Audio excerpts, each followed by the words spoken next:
welcome back to another episode of Pretty Petty the Podcast. I'm your host, Tito Alvin, and in this podcast, we talk about the hottest topics, trending issues, and everything pretty and petty. Kung first time mo dito, please consider subscribing to our YouTube channel by clicking on the subscribe button and the notification bell para notified ka sa mga bagong episodes. Kung sa Spotify ka naman nakikinig, you can follow our podcast sa Spotify by going back to the main page, then click nyo lang yung follow button. You may also follow our social media pages on Facebook, Instagram, and in TikTok by going to the link you see at the bottom of your screen. Now, speaking of TikTok, okay, so major milestone lang, share ko lang sa inyo. We have reached 1,000 subscribers sa TikTok. So, thank you sa inyong lahat na nakafollow sa TikTok page natin. And kung hindi ka pa nakafollow sa TikTok or sa iba pa nating social media accounts, go ahead and follow na guys for more content like this. I believe sa YouTube natin, we already have around 930, close to 940 subscribers. So, malapit na, konting-konti na lang, makaka 1,000 subscribers na rin tayo sa YouTube. Okay, so this week, pagpasok ng month of March, naging laman na naman ng headlines itong si Ann Curtis. Hindi dahil sa bago niyang movie, hindi dahil sa pag-attend niya ng Fashion Week, hindi dahil may bago siyang meme sa TikTok. Nadamay kasi ang pangalan ni Ann nang banggitin ng isang congressman ang pangalan niya sa isang hearing. Ano ba kasi ang nangyari? So, sa isang House Committee hearing, Congressman Bong Suntay mentioned Ann Curtis in an imagined sexual scenario while trying to make an analogy about quote-unquote desire and imagination.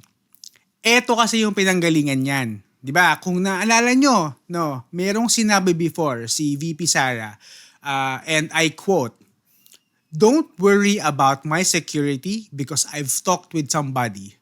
I said, if I'm you'll BBM, Liza Araneta, and Martin Romualdez. No joke, no joke. I've given my order. If I die, don't stop until you them." And he said, yes. End of quote. Okay, naalala nyo pa ba yan? Sinabi ng Malacanang that this is an active threat to national security and ang defense naman ng OVP, it's just a conditional act of revenge and it was maliciously taken out of context. So yung nangyari noong 2025, yan ang jump-off point ng mga controversial statements ni Congressman Suntay. Sa committee hearing kasi about sa impeachment ni VP Sara, Congressman Suntay was defending her and again repeating the narrative that the Vice President's statements was taken out of context. Congressman Suntay then made his analogy and again I quote, "Lastly, there was a time I was in Shangri-La. I saw Ann Curtis. She's really beautiful. A desired inside me welled up. I felt the heat and I just imagined what could happen. But of course, that is only my imagination. But I think I cannot be charged for what I was able to imagine." Akala siguro ni Congressman ay kinatalino niya yung analogy niyang ito. Ang hindi niya alam, lalo lang niyang inilubog ang sarili niya sa issue rather than making an intelligent argument for the case. Now, fellow lawmakers led by San Juan Representative Bel Zamora immediately objected to the remark as very inappropriate and objectifying, particularly since it was the start of the International Women's Month. Ngayon, hindi pa natatapos yun dyan. He then appeared, si Congressman Suntay, he then appeared in an interview to apologize kay Ann. He also said that Ann Curtis should not be offended and instead should take it as a compliment. Hindi ako na-inform na compliment na pala ngayon ang ma-objectify at pagnasahan ng mga tao. Hindi ko sure ha, baka may memo dyan. Pakisend naman sa akin kasi hindi ako informed. So ngayon, imbes na mag-apologize itong si Congressman Suntay sincerely, parang nagkaroon pa ng utang na loob itong si Ann dahil naging object of sexual desire siya ni Congressman. Baliw lang, di ba? Napakabaliw lang. Lakas lang makagaslight. Imagine, You are an elected official of the 4th District of Quezon City. Tapos, ganun na lalabas sa bunganga mo. Medyo nakakadiri. Ann also released her statement on Facebook saying that she doesn't accept Pong Suntay's non-apology. Sinabi din niya sa statement niya na any leader who cannot respect women does not understand leadership at all. Respecting women, after all, is simply basic decency. Which is totoo naman, no? We place these politicians in power and authority because we believe that they will do good things for the Filipino people and that they will be good role models. Besides, hindi ba, since bata pa naman tayo tinuturuan na tayo to be respectful to women, di ba? Basic GMRC yan. Baka dahil super focused siya to defend on one particular person who happens to be a woman as well, nakalimutan na niya yung mga tinuro sa kanya about respect and respecting women in general. And also, if you like the shirt that I'm wearing right now, pakita ko sa inyo. Oh, ayan. So if you like this shirt, available na to for purchase from our friends at Lemonilla. So if you're looking for urban style shirts and caps, I highly recommend Lemonilla. High quality shirts and caps for a fraction of the cost. So visit Lemonilla's page at facebook.com/Lemonilla. Okay, so nabanggit din ni Ann Curtis na misogyny dressed up as a joke is still misogyny. And I could not agree more. Okay, when we say misogyny, okay, it means dislike or hate or prejudice against women mostly exhibited by men. So, kahit anong i-frame mo pa dyan, no? Kahit i-frame mo pa yan as a joke, misogyny is still misogyny.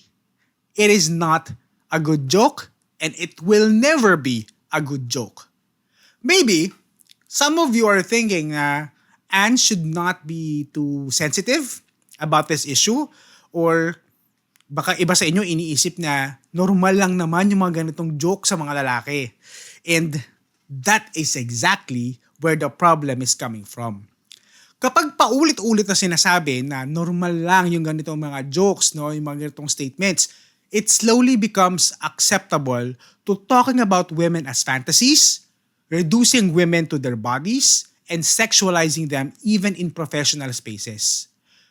Kung ganito magsalita ang isang public official tungkol sa isang sikat na babae sa public hearing, imagine, no? Just imagine how ordinary women are talked about in workplaces. Ngayon, baka sabihin niyo naman napaka-robot ko. Wala akong feelings, no? Tito Alvin, never ka bang nagpantasya sa ibang tao? Kung pantasya lang ang pag-uusapan, okay? Tao lang tayo, meron at meron. No, we are just human after all. We are bound to feel these kinds of emotions. The only thing is that I don't have the need to broadcast it in public. Okay? Nagigets siya ba? Fantasizing over people sexually is wrong in itself, no? But then again, we are just human at mafe-feel mo din yan one way or another. Huwag na tayong maging hipokrito dito. Pero hindi mo kailang ipagsigawan sa mundo yung mga pantasya mo, lalo na kung nasa professional space ka. Lalo na kung nasa public setting ka. Mas lalo na kung public official ka, di ba? Kung may pinapantasya ka dyan sa utak mo, keep it to yourself. Mali na nga yan to begin with eh. Gusto mo pang i-broadcast sa lahat na nakapaligid sa'yo yung pagkakamali mo. Tas eto pa, magba-branch out pa yan. Yung train of thought na yan. Na kaya lang naman kasi pinagpapantasyahan yung mga babae kasi sexy manamit or sexy kumilos. No, di ba nga? Sumali ulit dito sa isyong to yung Mr. Righteous na kesyo yung mga lalaki are committing the sin of lust because women are showing off their cleavages and legs. No? Hindi na natapos-tapos, sumasaw-saw pa talaga. Again, nasabi ko na to sa last episode natin at uulitin ko ulit dito. Kung bastos ka, bastos ka. Huwag mo nang isisi sa iba.